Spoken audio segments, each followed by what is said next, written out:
Sekarang saya mau khotbah bagaimana kita harus melepaskan pahit hati, saudara. Ya, ini banyak ya di antara pengerja, jemaat biasa, terutama pendoa, saudara. Ya, kita nggak boleh kepahitan hati, saudara. Lama-lama nanti bisa jadi bara, bisa jadi penyakit, saudara. Ini saya mau kasih tahu caranya gimana supaya itu lepas kalau ada orang yang jahat seperti apa. Kita buka langsung ayatnya, saudara. Saya selalu persiapan, saudara, ya. Semalam saya sudah berdoa, Tuhan bicara apa. Kita baca Kejadian 4 ayat 48. Saya mau kasih 2 perumpamaan. Satu Habel dan Kain, ya, ini perumpamaan. Satu lagi soal Simon yang di perjanjian baru. Saudara, nanti kita bisa lihat 2 orang ini seperti apa. Kita baca Habel. Habel juga mempersembahkan korban persembahan dari anak sulung kambing dombanya, yakni lemak-lemaknya. Maka Tuhan mengindahkan Habel dan korban persembahannya itu. Jadi Tuhan tuh, waduh, Habel mempersembahkan, Tuhan terima, Tuhan mengindahkan. Ya, tetapi Kain dan korban persembahannya tidak diindahkan. Lalu, naik ke atas, lalu hati Kain menjadi sangat panas dan muram mukanya. Ya, firman Tuhan kepada Kain, mengapa hatimu panas dan mukamu muram? Apakah mukamu tidak akan berseri jika engkau berbuat baik? Tetapi jika engkau tidak berbuat baik, dosa sudah mengintip di depan pintu. Ia sangat menggoda engkau, tetapi engkau harus berkuasa atasnya. Nah, kejadian selanjutnya, kemudian Kain karena panas hati, ya, korbannya tidak dipersembahkan, korban persembahannya tidak diterima oleh Tuhan. Dia panas, dia iri hati sama Habel, dia marah, iri hati sama Habel. Akhirnya dia bawa Habel, kemudian dia membunuh. Itu Kain, saudara. Kita nggak boleh seperti itu, saudara. Ya, kalau korban kita tidak dipersembahkan Tuhan, kita harus tahu hati kita baik atau tidak. Tuhan bilang di situ, hatinya tidak baik. Jadi walaupun kita nyembah Tuhan, kita kasih uang mungkin ke gereja triliunan mungkin, amin kalau di sini ada yang ngasih. Ya, terus tapi kalau hati kita tidak baik, Tuhan tidak terima karena Tuhan melihat hati. Bukan persembahan yang benar adalah hidupmu dan hatimu dan pelayananmu dan tindakanmu. Itu pengorbanan buat Tuhan yang benar. Tuhan bilang persembahkanlah hati dan tubuhmu. Itu yang benar, saudara. Ya, jadi bukannya Tuhan tidak adil karena tidak menerima persembahan Kain.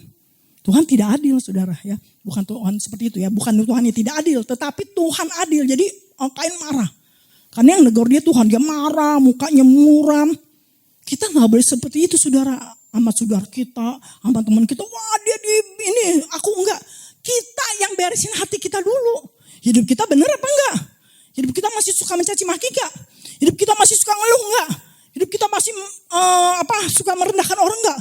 Hidup kita masih lihat sono sini enggak gitu. Hidup kita dulu benar. Kita udah pelayanan. Kita udah ke gereja, kita udah baca ini, baca itu. Kalau baca Alkitab aja setahun bisa 50 kali. Tapi tindakan yang gak benar hari-hari ya berarti dia sebenarnya tidak melakukan firman Tuhan. Ya, terus kita baca, sekarang kita bandingkan dengan Kisah 8 ayat 23. Ini Simon. Ya, Simon ketemu Petrus. Nanti di rumah baca lagi ya. Kisah 8 ayat 23. Nah, kita baca sebelumnya 8 ayat 20, enggak. Ayat 21, ayat 20, ayat sebelum-sebelumnya deh. Yang ini. Nggak terus ayat, ya ini. Ketika Simon melihat bahwa pemberian Roh Kudus terjadi oleh karena rasul-rasul itu menumpang tangannya. Lalu dia nawarin duit. Dia nawarin duit kepada si Petrus. Ya. Serta berkata, berikanlah juga kepadaku kuasa itu. Supaya jika aku menumpangkan tanganku di atas seseorang, ia boleh menerima Roh Kudus. Saudara, bayangin karena dia tuh kepengen banget berkuasa. Saudara, jadi dia kalau numpangin tangan, orang bisa bagaimana, terus orang apa. Tapi tujuannya itu tidak murni, dia tujuannya mencari uang. Saudara, bukan untuk melayani pekerjaan Tuhan. Lalu dikatain apa?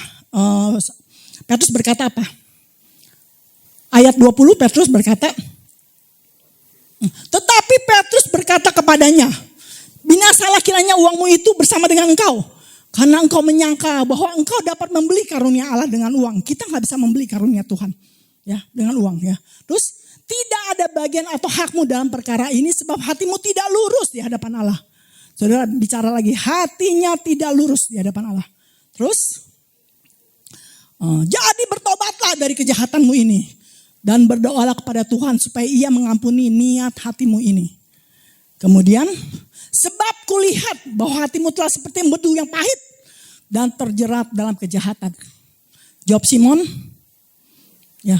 Nah Simon dia kemudian waktu ditegur sama hamba Tuhan ini sama Petrus, dia langsung bilang, hendaklah Petrus berdoa untuk saya kepada Tuhan supaya kepada saya jangan kiranya terjadi segala apa yang telah engkau katakan. Dia takut saudara, ya. Terus kemudian setelah itu dia bertobat saudara. Ya, kasih karunia Tuhan nggak bisa dibeli. Kepada siapa Tuhan kasih itu hak prerogatif Tuhan. Tuhan lebih tahu siapa yang dia pilih untuk dipakai. Tuhan lebih tahu siapa yang diberkati atau tidak. Bukan Tuhan tidak memberkati, tetapi kalau engkau masih seperti itu nggak diberkati. Saudara, kalau kita hidupnya dendam, kita hidupnya marah, kita hidupnya gini, kita di situ aja saudara. Di situ nggak bisa maju. Saya sudah kesaksian bahwa saya juga waktu itu pernah ngalamin tidak maju. Nah sekarang saya mau kasih tahu kenapa kita harus lepasin itu. Ya, kalau Simon dia langsung bertobat. Ini di perjanjian lama ya. Kalau di perjanjian baru, kalau di perjanjian lama itu Habel malah dia bunuh. Kain malah bunuh Habel karena dia masih belum takut Tuhan saudara. Karena Simon udah melihat keajaiban Tuhan, udah melihat Petrus bekerja dengan karunia Allah. Dia menyembuhkan orang, dia ini seperti itu sudah. Dia melihat dan dia kepengen. Tapi dia hatinya kepengen bukan untuk pelayanan, tapi untuk cari duit saudara. Ya Tuhan nggak kasih orang-orang yang seperti itu saudara. Tuhan lebih tahu hati manusia, hati kita tuh seperti apa. Makanya kita harus hidupnya berkenan sama Tuhan. Kita harus hidupnya di kebenaran Tuhan. Sampai waktunya Tuhan bilang ini dia bisa aku percaya. Dan aku bawa dia naik terbang tinggi saudara. Naik ke level berikutnya saudara. Kita harus percaya dengan janjinya Tuhan. Tetapi hidup kita harus benar. Hidup kita harus murni dan hidup kita harus berkenan saudara. Enggak boleh punya niat hatinya sedikit pun tidak lurus. Tidak boleh pahit hati. Tidak boleh jahat saudara. Nah ada satu perumpamaan saudara. Kalau rumah kita tiba-tiba ada yang seremin bensin saudara. 1 jerigen. Terus dia nyalahin api. Wah rumah kita mau dibakar saudara. Kita lihat orangnya dia lari. Sekarang tindakan kita apa? Kita mau ngapain? Selamatin diri. Terus siapa lagi? Oh benar. Saudara kalau rumah kita begitu, nomor 1 adalah kita padamin api. Di rumah kita padamin. Kita pakai karung, pakai apa, telepon pemadam. Nomor 1. Karena itu rumah kita saudara. Kalau kita biarin, habis terbakar semua. Itu harta kita. Ada yang jawabannya kemarin di satu PD bilangnya gini. Saya kejar itu penjahat. Saya gini-giniin. Salah saudara. Dia kalau kejar dia lari kita gak ketemu. Rumah kita udah habis kebakar saudara. Nomor 1 adalah selamatkan rumahmu. Jadi perkataan Tuhan apa? Selamatkan hidupmu. Selamatkan jiwamu. Selamatkan hatimu. Selamatkan rohmu. Dari marah yang menyala itu. Api bicara soal marah yang menyala. Bicara soal dendam. Bicara soal kepahitan hati. Kalau engkau biarkan itu terus menyala di hatimu. Terus ada. Ya bahkan kalau dendam itu ya seperti bara. Bara tuh ada saudara. Kelihatannya enggak. Tapi begitu. Kena apa? Bara habis. Saudara kalau hati kita sampai habis, sampai dikuasai oleh marah, membara si jahat itu. Ya habis sudah. Hidupmu sudah dikuasai oleh si jahat. Saudara ya. Hati-hati saudara. Jadi kita gak perlu ingat-ingat wah ada jahat sama kita. Yang penting beresin hati kita. Udah tenang. Udah kita gak perlu. Itu urusan dia sama Tuhan. Urusan dia sama hukum. Kalau ketangkap ya udah. Kalau gak udah saudara. Ya, jadi kita nggak perlu ngejar-ngejar dia, kita ngejar-ngejar dia, kita kebakaran, kita habis angus, kita kebakaran, dianya lari. Jadi yang nomor satu ada beresin hatimu. Beresin api di hatimu, beresin dendam di hatimu, beresin kepahitan di hatimu. Semua luka batin diberesin saudara. Sebab kalau enggak, kita akan di situ terus. Kita akan bergumul dengan kejahatan-kejahatan. Ingat kalau hati kita buka celah, kejahatan itu muncul ya udah seperti itu. Dan kita gak bisa lagi. Saudara, ya. Jadi kita percaya Tuhan membela kita. Tetapi kita juga harus ada bertindak saudara. Tuhan bilang engkau memaafkan. Kita minta pertolongan Tuhan kalau kita gak kuat. Tetapi engkau harus bertindak, harus memaafkan, harus mengampuni. Kenapa? Belum tentu juga loh. Ya, rumah yang dibakar itu orangnya tuh gak salah. Mungkin dia jahat, saking keselnya dibakar. Kalau baca berita yang kemarin kan ada yang dibunuh. Ya, karena kesel gitu ya, karena ada perselisihan. Kalau ada perselisihan belum tentu ada yang benar saudara. Bisa juga ada dua-duanya salah. Saya tanya di sini, siapa yang nggak pernah nyakitin orang? Mau sengaja mau nggak di sini ada nggak? Nggak ada. Kita tanpa sadar mungkin kata-kata kita bisa nyakitin orang. Mungkin juga kita nasihatin orang tujuannya baik, tapi kita nyakitin dia saudara. Nggak ada. Saudara kita harus beresin itu semua. Kenapa? Kalau kita sudah beres, kita juga beres hatinya saudara. Kita nggak tahu saudara. Pendeta juga manusia saudara. Saya orangnya tegas. Kalau di depan saya ngomong, saya langsung tegur saudara. Saya nggak mau basa-basi dan saya juga nggak bisa ngomongnya melingkar, nggak bisa saudara. Saya orangnya bak gitu. Saya orangnya tegas saudara. Karena kenapa? Kita nggak boleh main-main sama firman Tuhan. Kalau memang benar-benar salah. Harus bilang saudara, kita harus tegas.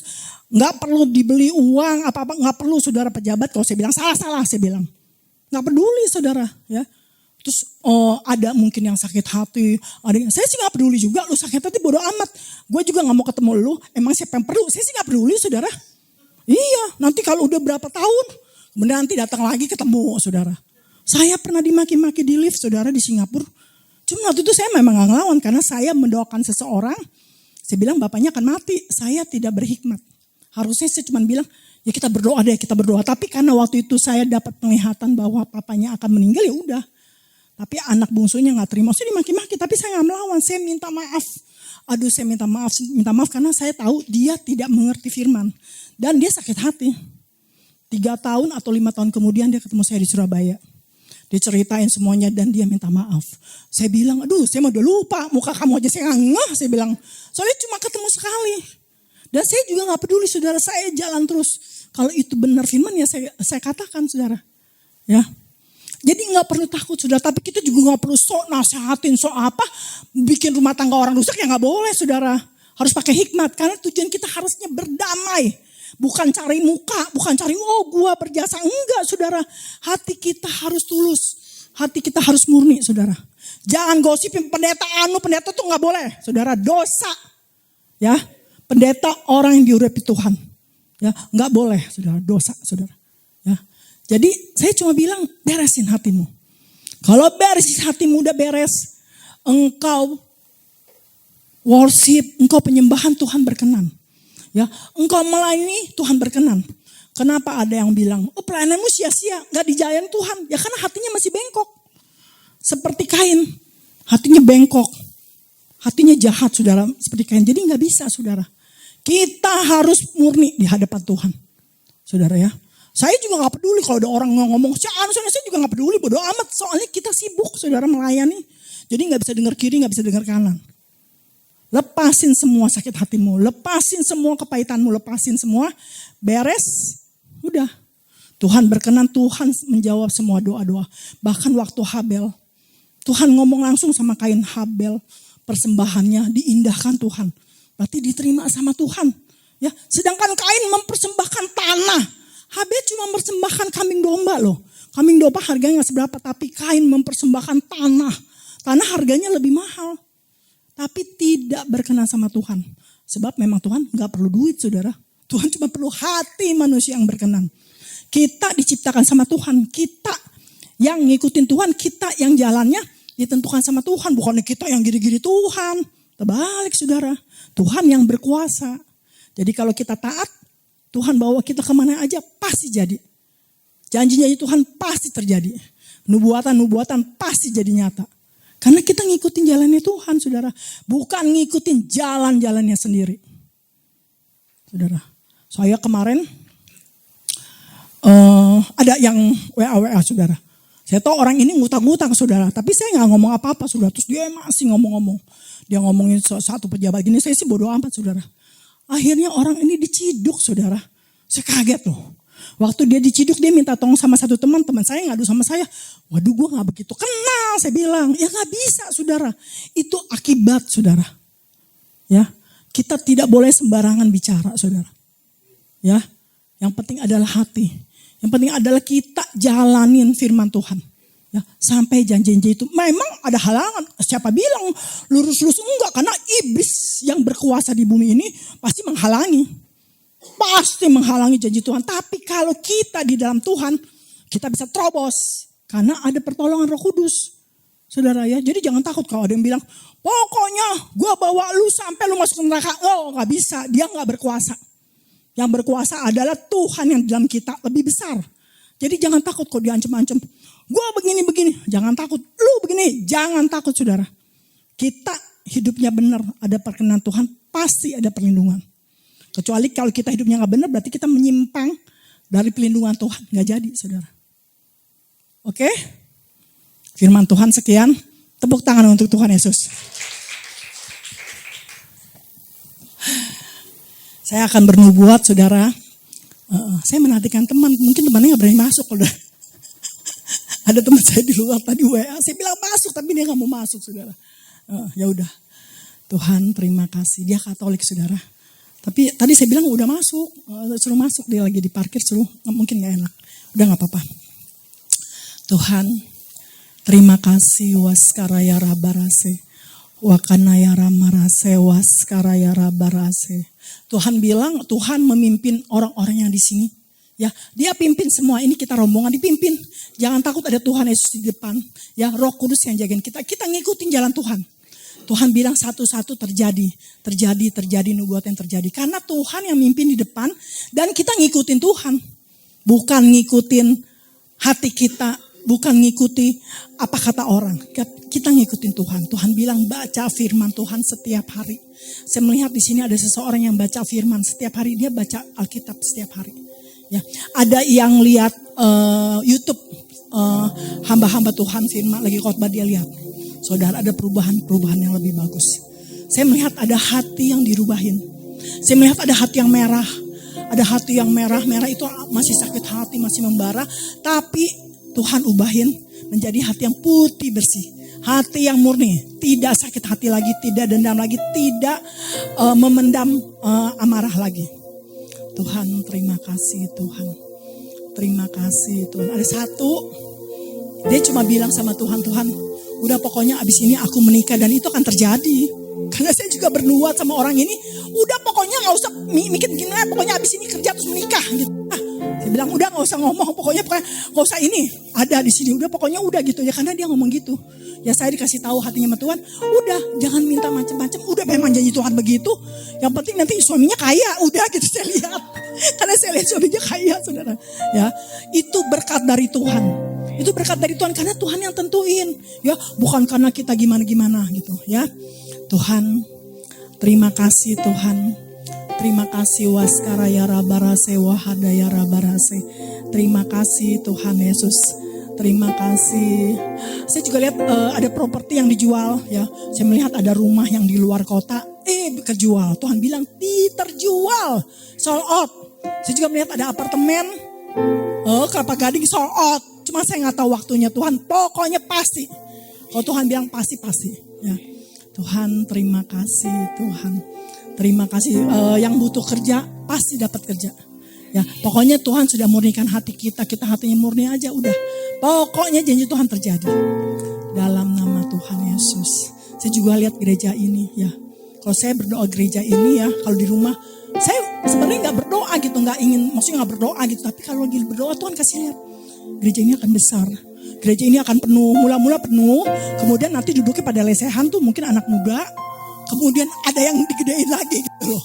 Ya, penuh gitu. Ya, kemudian udah penuh, udah besar. Baru ada satu cabang atau ada apa gitu. Saya lihat ini karena ini janji Tuhan. Tuhan terima kasih.